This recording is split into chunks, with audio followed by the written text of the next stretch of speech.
Ang ambisyon niyan nanggaling kay Lisa Marcos, pati kay Romualdez, bongbong bangag yan. That's why sinasabi ko na sa inyo ngayon, si BBM bangag noon, ngayon presidente na, bangag pa rin ng presidente. Lalabas na naman yung kwentong ICC. Maglalabas sila ng mga paraan para may makasuhan sa kanila. Sinong mga easy targets? Tatlong magkakapatid na sa gobyerno. So lahat sila potential targets. Pwede rin tayong manawagan na unang-una bago resignation, itigil nyo muna yung walang kwentang People's Initiative na yan. Itigil na natin yung pagkukunwari na para sa kapakanan ng taong bayan yung People's Initiative na yan. Alam natin hindi totoo yan. In fact, may iba pang grupo na naglalaway na mag-umpisa na yung People's Initiative na yan at mabago ang saligang batas dahil gusto nilang makapagbenta ng lupa sa mga foreigners.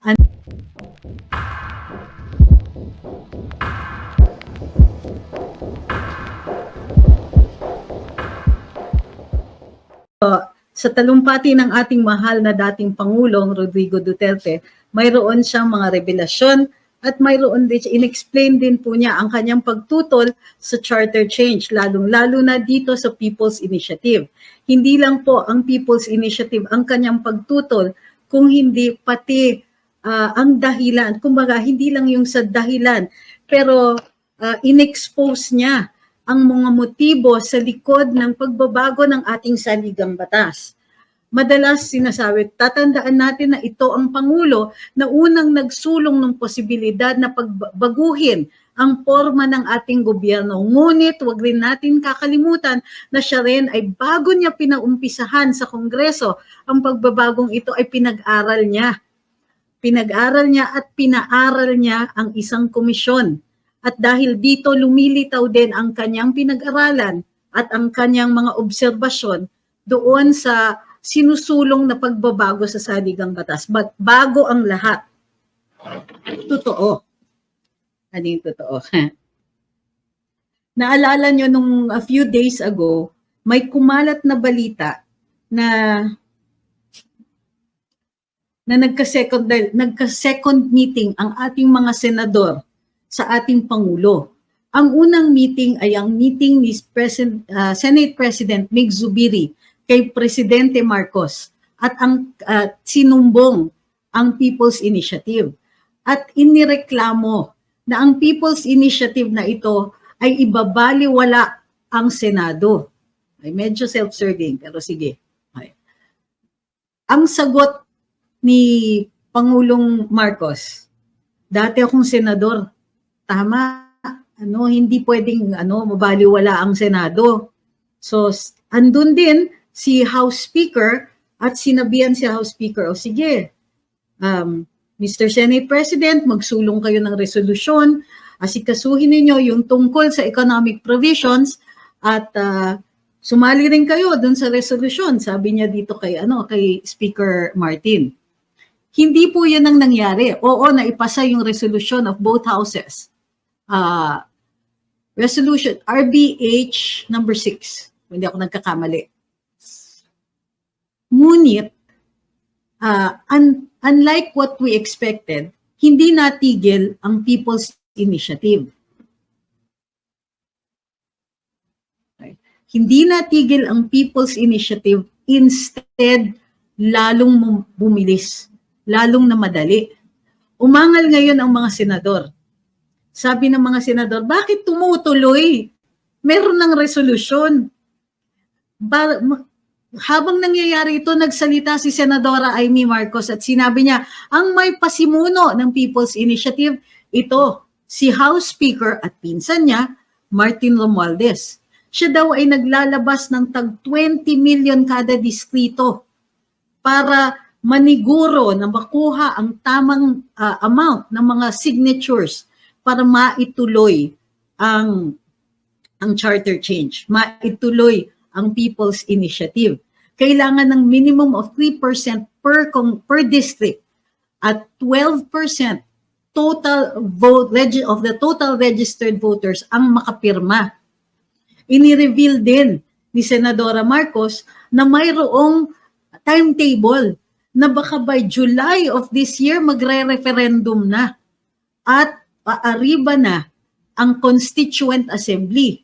Kapag natuloy ang People's Initiative at nabago ang Section 17 ng Saligang Batas, mababaliwala ang boto ng Senado at mismo Kongreso lang o yung House of Representatives.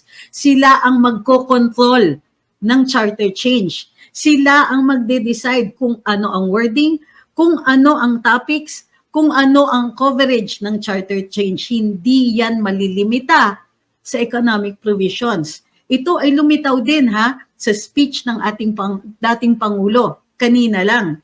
Wala pang isang oras nakakaraan. Okay.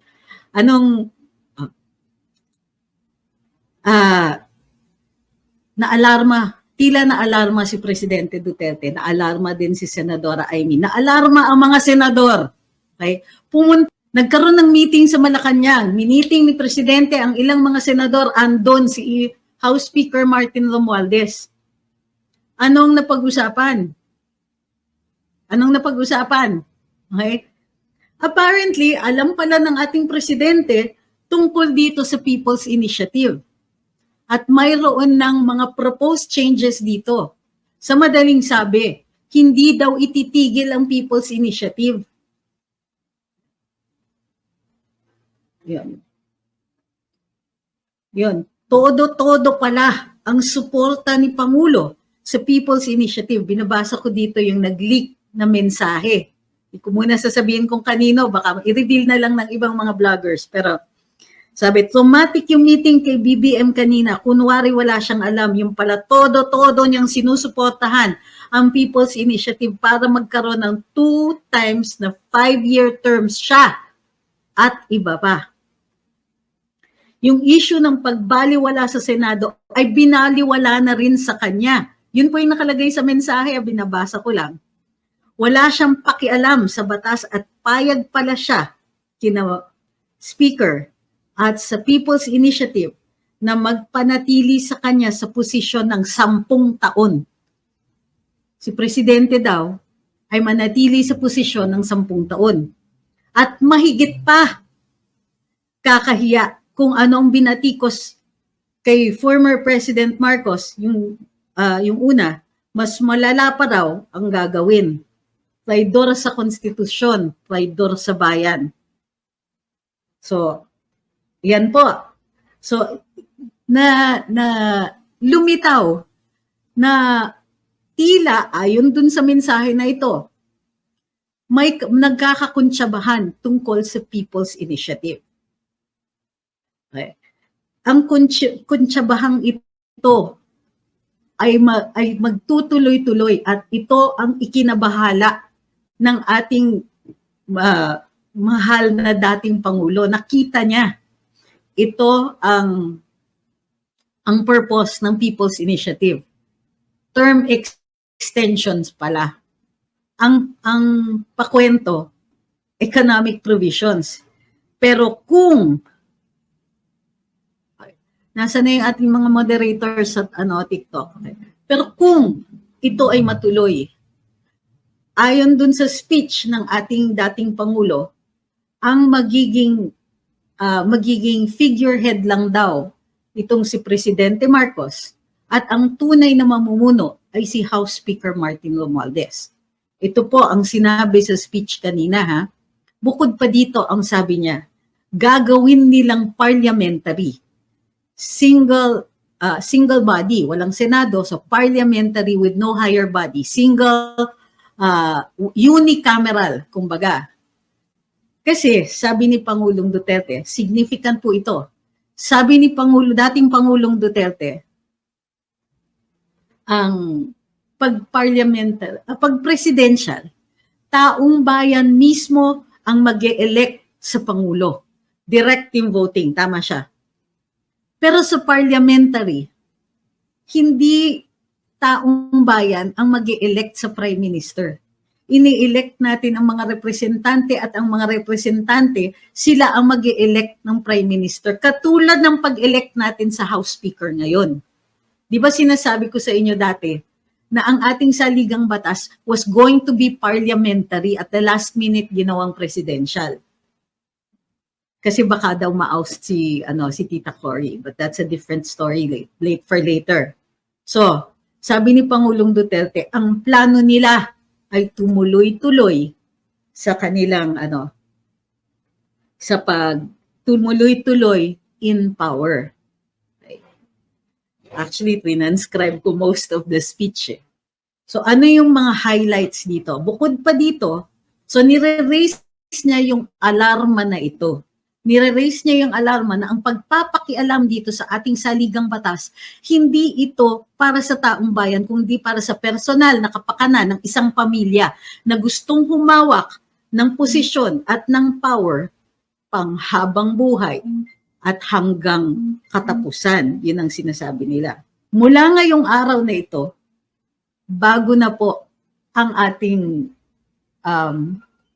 stand. Kung hindi naman bago. Kumbaga, na-define na ang ating stand. Na-define na po kung saan patutungo at kung ano ang pinaglalaban ng taong bayan. Dinefine na para sa atin ni Rodrigo Duterte kung saan patungo ang labanan ngayon. Ang sabi niya, inumpisahan niya doon sa pagbatikos sa People's Initiative. Anong sinabi niya? Inumpisahan niya doon sa pagdidiin. Hindi niyo man lang ine-educate ang taong bayan. Anong ibig sabihin niya dito? Walang information campaign. Matagal na po nating sinasabi yan. Pumipirma ang mga tao, hindi maayos ang impormasyon. Sabi niya, you are trying to keep the people ignorant. Ginagago mo kami. Ginagago nyo kami. Sabi niya, so, bakit? Kasi wala man lang explanation. Sino ba dito sa social media ang nag-explain kung ano yung binabago ng People's Initiative? Ano ang sinabi dun sa sa amendment, sa proposed amendment to Article 17, joint voting. So, sino ang nag-explain? Hindi yung mga kongresista, hindi yung mga so-called nagpo-push para dito sa sa amendments, hindi po sila. Hindi po yung mga nagki-claim na sila daw ang may pasimuno ng People's Initiative. Wala ni isa sa kanila, maging si House Speaker, kahit sino sa 300 na kongresista, ang nag-explain kung ano ang People's Initiative. Ang nilalaban lang nila, dapat ituloy. So, they were trying to keep us ignorant. Kung kaya't dito, alone sa Luminous, in-explain namin, meron pa dyan sa TikTok na isang mahabang explanation kung ano ang proposal dito sa People's Initiative, yung pagbabago ng ng Article 17 ng Saligang Batas. Hindi walang nag-explain na ang purpose nito ay para makaariba mag-isa ang Kongreso at makontrol nila. Sila ang magko-control kung anong pagbabago. At anong sinabi ng Presidente Duterte? Once you open that door, pag pinapasok nyo na yan, sila na. Walang makakapag-control dyan. Walang paraan para malimit yan. Dire-diretso yan. At kung anong gusto nilang paraan para hindi na sila bumaba sa pwesto, yun po ang ilalagay nila. So, kunwari daw yung economic provisions, hindi. Ang economic provisions, excuse lang daw yun. So, in-explain ni Presidente, we are one house. Anong ibig sabihin nun? Iba-iba tayong rehiyon, iba-ibang salita, iba-ibang pagkain, iba-ibang ugali, pero isang bayan tayo, isang bahay. Tawag niya isang bahay. At ang paraan para maging yung kaisa tayo ay yung saligang batas. Ito yung sinasabi natin. It's called the Constitution because by this document, we constitute ourselves into a nation. Di ba? We constitute ourselves into a nation. Dito tayo naging isang bansa. At yan po ay inulit ni Presidente Rodrigo Duterte kanina, former President Rodrigo Duterte. Pinakialaman, sinisunog nila o sinisira nila yung bahay, sabi ni Presidente. So, ang ambisyon niyan, sabi niya, and I am quoting here, ang ambisyon niyan nanggaling kay Lisa Marcos, pati kay Romualdez. Binanggit niya si Presidente. At ito masakit na para sa akin sabihin. I will just quote former President Duterte. So kung sakasakaling may mangyari sa atin, so alam niyo na kung bakit. Sabi ni Presidente Duterte, ang ambisyon niyan nanggaling kay Lisa Marcos, pati kay Romualdez, bongbong bangag yan. That's why sinasabi ko na sa inyo ngayon, si BBM bangag noon, ngayon presidente na, bangag pa rin ng presidente. Kayong military, alam nyo yan, lalo na yung mga nasa Malacanang. The AFP, alam niyo, may drug addict kayo na presidente, sabay mura. Before this, sabi niya, Mr. President, ito pa, bago niyan, in-explain niya, election is a cleansing process. Anong ibig sabihin nun? Ibig sabihin, pag tapos na ang termino mo, baba ka na, iba naman ang uupo. Yun po, kaya pwedeng Ilocano, pwedeng Bisaya, pwedeng isang taga Mindanao, pwede kung sinong Pilipino ay maaari, in theory, may pagkakataon na maging Pangulo, may pagkakataon na mamuno. Lahat yan, pati mga kongresista, lahat yan eventually bababa yan. Cleansing process, sabi ng ating Pangulo. Ibig sabihin, give chance to others naman. Sabi niya, if you stop the process of governance, kay paibahin mo ang termino, masusunog nga ang bahay. Sinasabi niya. He didn't say that exactly, pero ito pa. He interrupted himself and he said, Mr. President, kaibigan kita. Pag pinilit mo ito, lalabas ka ng Malacanang, kagaya ng panahon nung pinalayas kayo.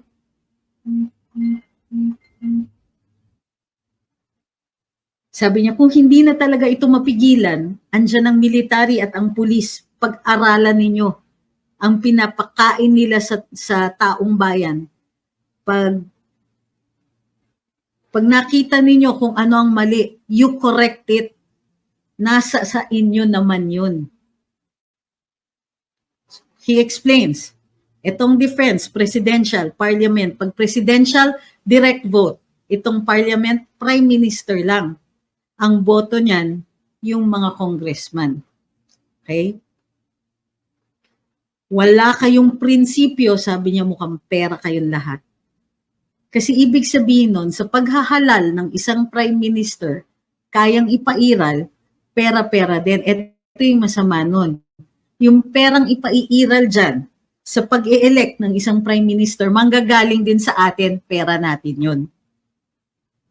Sabi niya, kaya gusto ko kung magka-leche-leche na,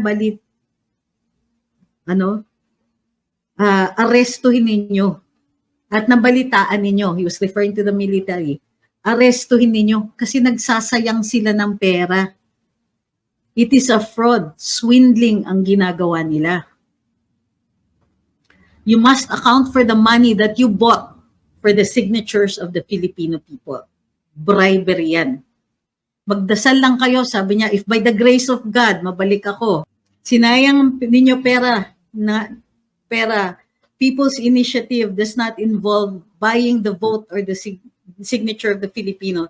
Talagang mga wala kayong prinsipyo, mga PI kayo ninyo. Vice Mayor, Mayor, Congressman, Presidente, kayo nagpasok sa Congress, nag-eleksyon na. Pag pumasok sa Kongreso, sabi niya, Seiko.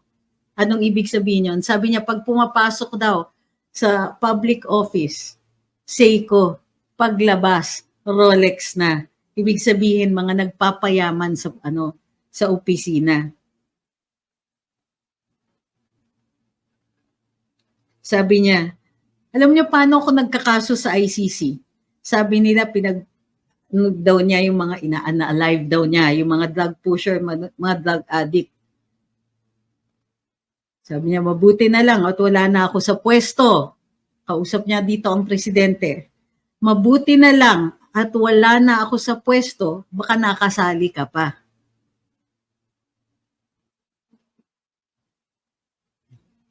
So, ang ibang mga revelasyon. So, in a nutshell, ito yung sinasabi ng ating Pangulong Duterte. Mali ang People's Initiative. Hindi tama ang kanilang ginagawa at hindi dapat nila pinakikialaman ang saligang batas kasi hindi sila mapagkatiwalaan. Once you give them the power to mess with the Constitution, that is it. Ganyan. Pasok na sila and they will perpetuate themselves into power. Ang masama niyan, ginagamit pa ang pera ng taong bayan para dito sa People's Initiative kuno-kuno na ito. In the process, meron siyang mga revelasyon. Isa na contained daw dun sa PIDEA list ang pangalan ni Presidente Marcos. Nung presidente, si Rodrigo Duterte. In-expose niya at sinabi niya, ang may ambisyon to perpetuate themselves in power ay binanggit niya ang First Lady at si Speaker Martin Romualdez.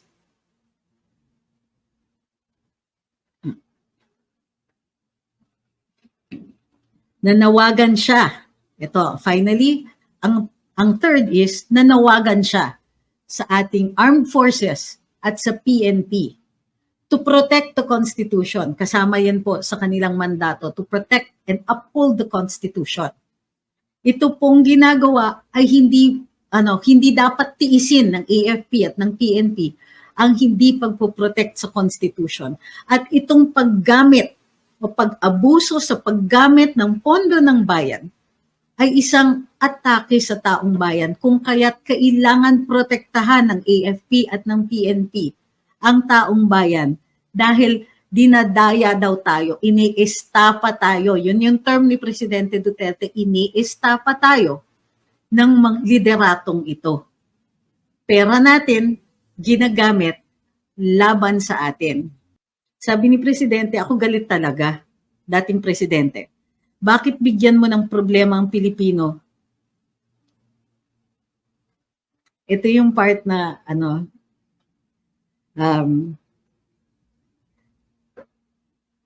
kasalanan ng mga Pilipino at gumagastos kayo? Swindling yan, sabi niya.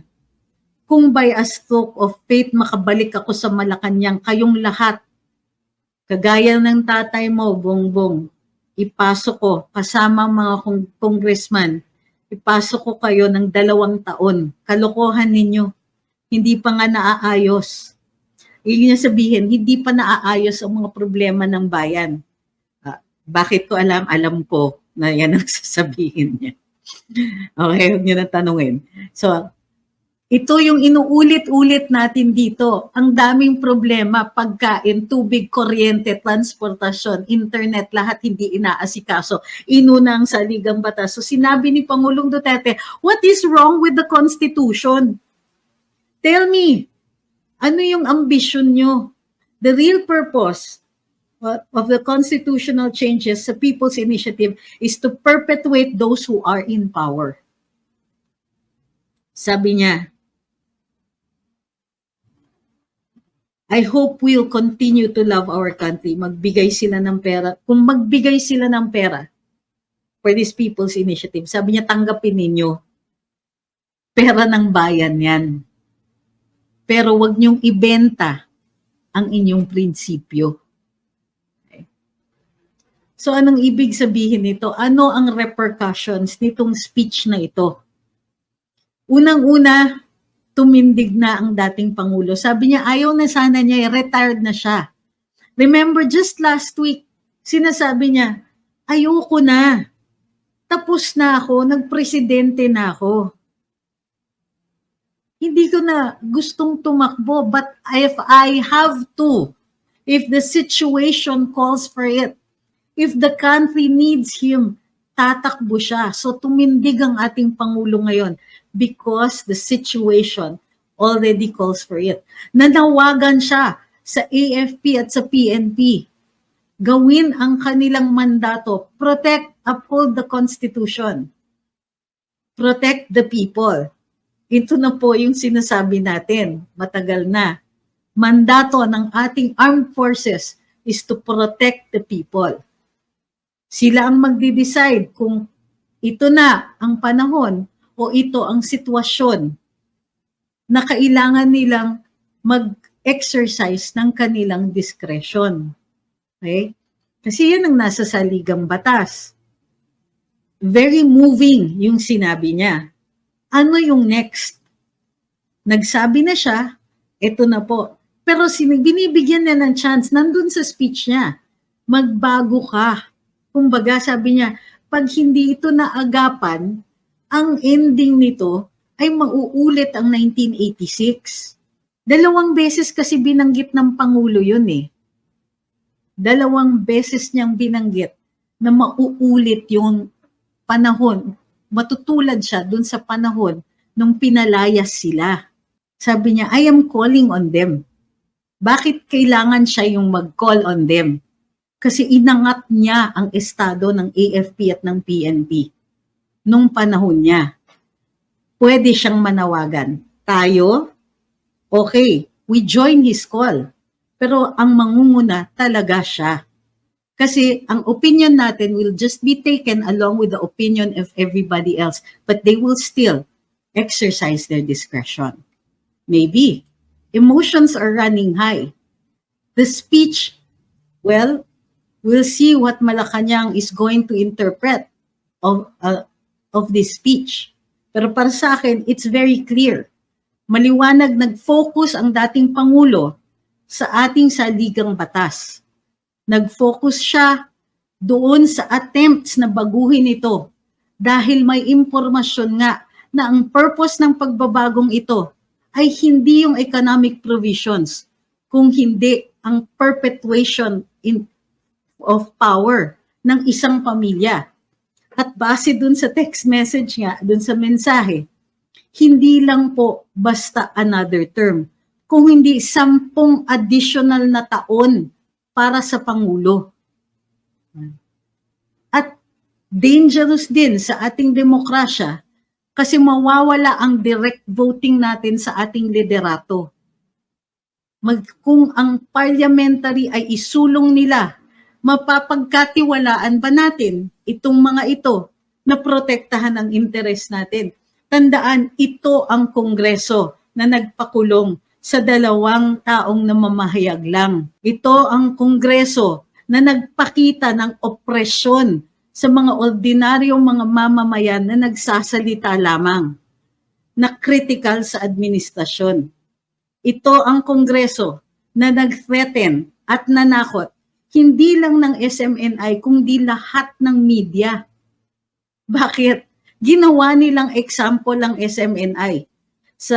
Nang sa gayon, matakot lahat ang mensahe. Pwede naming bawiin ang prangkiso ninyo kahit kagagawad lang yan. Bago nagsalita si Presidente Duterte, ang unang talumpati o isa sa mga naunang talumpati ay kay Mayor Baste Duterte, Sebastian Duterte. Pag nakapikit ako, pareho sila ng boses ni Pangulong Duterte. Ewan ko kung napansin ninyo. So, at ang sabi niya, Mr. President, medyo maangas talaga ang speech niya. Maangas din ang speech ni Congressman Pulong. Pero gusto kong i-bookend itong dalawa. Si Mayor Baste at saka si former President Duterte. Kasi straightforward sinabi ni Mayor Baste, Mr. President, you are lazy and you lack compassion. Mabigat yung terms na yon. You are lazy and you lack compassion. Alam nyo, dun pa lang sa lack compassion, problema na natin yan. Dahil yung ability niya na maramdaman yung paghihirap ng taong bayan, it does not exist. Kulang. Wala siyang, hindi niya nararamdaman na nananawagan tayo ang taong bayan paulit-ulit. Tumataas po, mataas po ang presyo ng pagkain, tubig, kuryente, internet, transportation. Pero what is he doing? Binabago yung saligang batas. Inuna pa ang possibility na makapag-extend ng kanilang mga termino until forever. Ni-reveal pa na ang ambisyon at ang nag-reveal doon naman sa isang talumpati, si Attorney Glenn Chong, Inireveal niya na ang inaambisyon ni First Lady ay makapagpresidente din ang kanyang panganay na anak. At magagawa lang po yun kung tuloy-tuloy nilang hawak ang tinatawag nating reins of power. At ito ang paraan para gawin yun. Wala pa akong sinasabi na opinion dito. Ini-interpret ko pa lang dito ang mga sinasabi ng mga nagtalumpati. Primarily ang talumpati ng ating dating Pangulo. So, nakikita ko na yung mga tumututol. Bakit sinasabi ko na from this day forward, iba na po tayong lahat? Kasi meron ng focus ang laban. Ang unang-unang focus dito ay itsipwera na natin ang mga taong makasarili. At ang ekspresyon ng kanilang pagmamakasarili ay unang-una, grabe ang paggamit ng pera ng taong bayan para sa sarili nilang interes. At grabe rin ang panggugoyo nila sa taong bayan. Nagagamitin nila ang pera natin para sila ay tuloy-tuloy magpasarap. Tuloy-tuloy maghari-harian sa atin, sa ordinaryong mamamayan. Keber kung hindi tayo makakain, keber kung hindi makapasok sa school, keber kung ano man ang estado ng buhay nating mga hampas lupa. Kaloka kayo. So ito na nga, nangyari na. Pwede tayong manawagan ng resignation, pwede rin tayong manawagan na unang-una bago resignation, itigil nyo muna yung walang kwentang People's Initiative na yan. Itigil na natin yung pagkukunwari na para sa kapakanan ng taong bayan, yung People's Initiative na yan. Alam natin hindi totoo yan.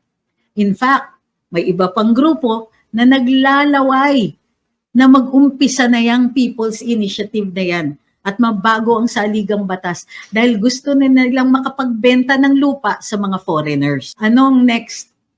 Sinasabi ni Presidente Duterte na kapag hindi nakinig, tutuloy-tuloy sabi niya, pag hindi gumalaw o hindi nagparamdam ang military at ang PNP, then baka sunod-sunod ang mga rally.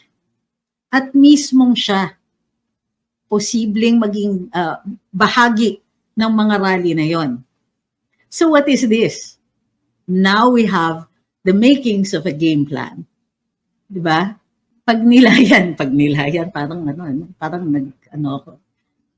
Isipin natin, ito na yon, yung iniintay ninyo, yung sinasabi ninyo, anong gagawin natin? Ito na po. May focus na. Ang gagawin natin ay tututulan ang ang attempts na galawin ng mga makasariling taong gumagamit ng pera ng taong bayan para itigil natin yung mga makasariling mga taong gumagamit ng pera ng taong bayan para gisahin tayo sa sarili nating taba at baguhin ang saligang batas para tuloy-tuloy sila na maghari-harian sa atin. Yun yung first. Yan po ang ating obligasyon bilang mga mamamayan. Kasi tayo nakakaintindi tayo, naiintindihan natin ito. So ang susunod na so we have the makings of this plan. This is what will happen next. Ball is in the court of the AFP and the PNP. Pero nasa sa atin ang obligasyon na i-explain. Hindi natin maaaring puntahan sila, naka-uniforme sila and all of that, at lecturean. Pero we continue talking in every forum that is available to us. Lahat ng forum na pwede nating gamitin, mag-explain tayo. Nang sa gayon, maaari umabot sa kanila itong mensahe ni dating Pangulo. Makita nila na oras na pag-isipan nila kung paano nila i-exercise yung kanilang mandato sa pagpoprotect ng taong bayan. Sa pagpipigil ng mga krimen tulad nitong pagnanakaw sa kaban ng bayan para ipatuloy nila ang kanilang paghahari-harian. Hindi niya sinabing military takeover. Huwag natin i-overcomplicate yung sinasabi niya. Wala siyang sinasabing lalabas tayo. Ang sinasabi niya is, eto ang mangyayari At dapat handa tayo para sa mga pangyayaring iyon. Dapat, ito yung panahon na handa na tayo sa kasakaling may panawagan na pupunta na tayo sa kalye, doon, handa na, doon, ready na. Kailangan bahagi ito ng ating expression. And remember, rallies are legal. Okay? Remember that rallies are legitimate expressions. Legitimate means to petition for redress of grievances. Nandyan yan sa saligang batas na gusto nilang baguhin. Ngayon, sabi ni Pangulong Duterte, pag hindi sila gumalaw, then ang mga tao ang gagalaw. At ang paggalaw nito, ang sabi niya, ay magkakarali-rali.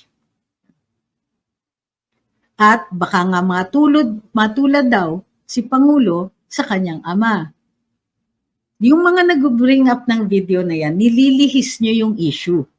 Hindi ginawang primary concern ni Pangulong Duterte ang estado ni Presidente Marcos noon. Pero ang sinasabi niya, ang danger, ang proximate danger dito, yung ginagawa nila sa saligang batas. Para kahit ano pa ang presidente natin, tuloy-tuloy lang siya in power for 10 years or more. Yan ang danger na ipinupuntirya ni Pangulong Duterte, ni former President Duterte. If they're in any way going to try to survive, ititigil nila yung charter change. Para sa akin, it would be the smartest move on their part. Tigil yung charter change. And then everything else could go away. After itigil nila yung charter change, they have to come up within the next 3 months with achievement after achievement after achievement. This is the positive aspect. However, the negative aspect could be matatakot sila. And what are they going to do? They're going to shut down free speech. Para hindi kumalat yung itong sinabi ni Presidente Duterte. Lalabas na naman yung kwentong ICC. Maglalabas sila ng mga paraan para may makasuhan sa kanila. Sinong mga easy targets? Tatlong magkakapatid na sa gobyerno. So lahat sila potential targets. So yung mga dati nilang inaapi, they will find ways to silence us.